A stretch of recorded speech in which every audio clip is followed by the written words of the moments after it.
There's Barry. Morning, Barry. Morning. How are you feeling?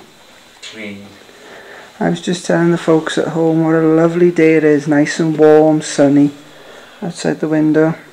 Back in the snow. It's bringing us down. We thought we left it all behind, but obviously we were wrong. Exactly. So there you go. Back to snow. We're 50 miles away from the Grand Canyon. Let's hope it's not like this there.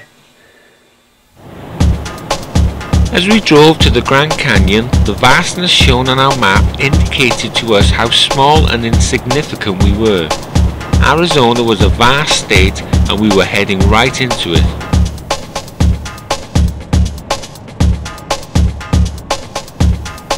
As we were getting closer to the canyon, we began to realize the weather was not going to improve for us.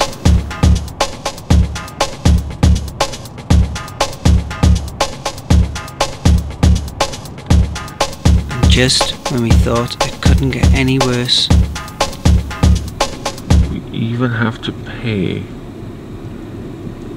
to go to the Grand Canyon. we're at the Grand Canyon and we're having to pay with a Jackson 20 to go see a natural, organic creation. You're not happy, Rob? Well, it's pretty bad. It's pretty bad. There's a McDonald's down the road, isn't it? But it's bad that you've got to pay to see this, haven't you? But there you go. Hey there, welcome to Grand Canyon. Hiya, how are you? Good, and we have just two. Just two, that's right.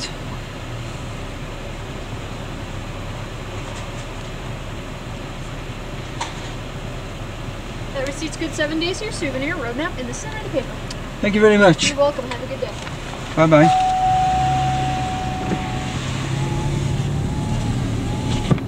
What did you get? Well, there you go. You get a nice receipt that's valid for 7 days, a little guide map, and a booklet here that tells you all the things that are going on, I presume. I don't know. And there's my receipt, which is valid for 7 days. It cost us $20, and a nice little booklet. Which I can't quite read now because we're moving, but we'll show you that later. There you go. Within the Grand Canyon National Park. That's so true. At a price. Well, here we are. We've arrived at the Grand Canyon. It's snowing. I never thought there was snow at the Grand Canyon, but there's a lot of it. It's a bit misty, but you can see down the bottom and it's quite beautiful, stunning really. Let's take a look.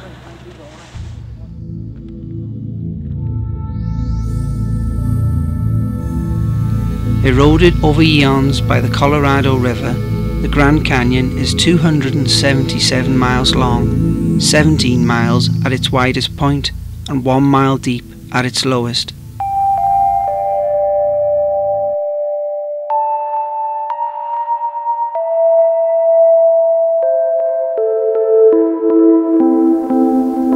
The river began carving out this canyon more than 5 million years ago.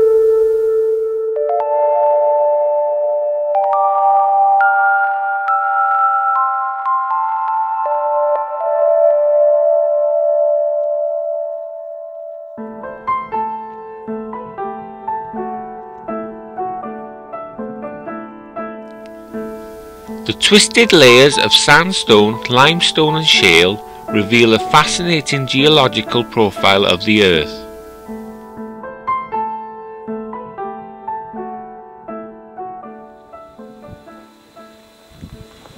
Well, I've joined Barry at the point of the Grand Canyon, and as you can see, it's quite spectacular. But it's a bit upsetting that it's not dry and hot, because we always thought it was, but obviously we're wrong.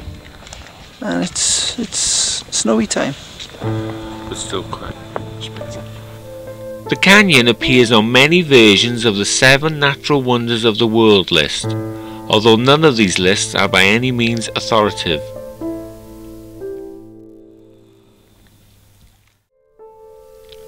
Even though the weather was getting us down, it wasn't going to stop us looking for that perfect view.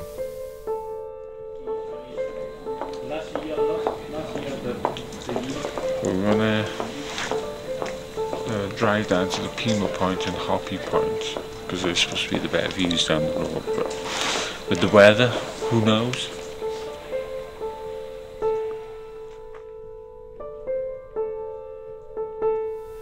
From this regularly updated information board, it certainly looked like things weren't going to improve though. But at least you couldn't fault the Americans for their sense of humour.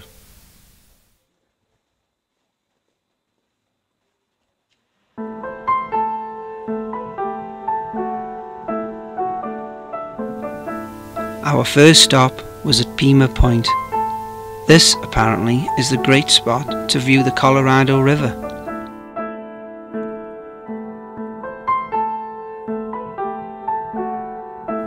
The term Grand Canyon is applied to many rivers throughout the world, but by Americans it is always assumed to mean the Grand Canyon of the Colorado. And this is Pima Point, the best views of the Colorado River apparently, and it is beautiful. The first recorded sighting of the Grand Canyon was by a European in 1540 by Garcia Lopez de Cardenas from Spain.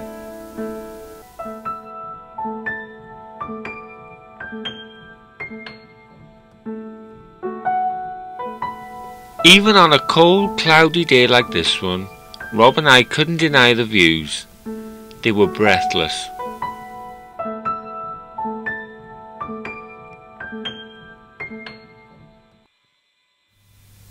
The first scientific expedition to the canyon was led by U.S. Major John Weasley Powell in the late 1870s. Powell referred to the sediment rock units exposed in the canyon as leaves in the great storybook. Long before that, the area was inhabited by Native Americans who built settlements in the canyon walls. One of the first national parks in the United States, President Theodore Roosevelt was a major promoter of the Grand Canyon area, visiting on numerous occasions to hunt mountain lions and enjoy the scenery.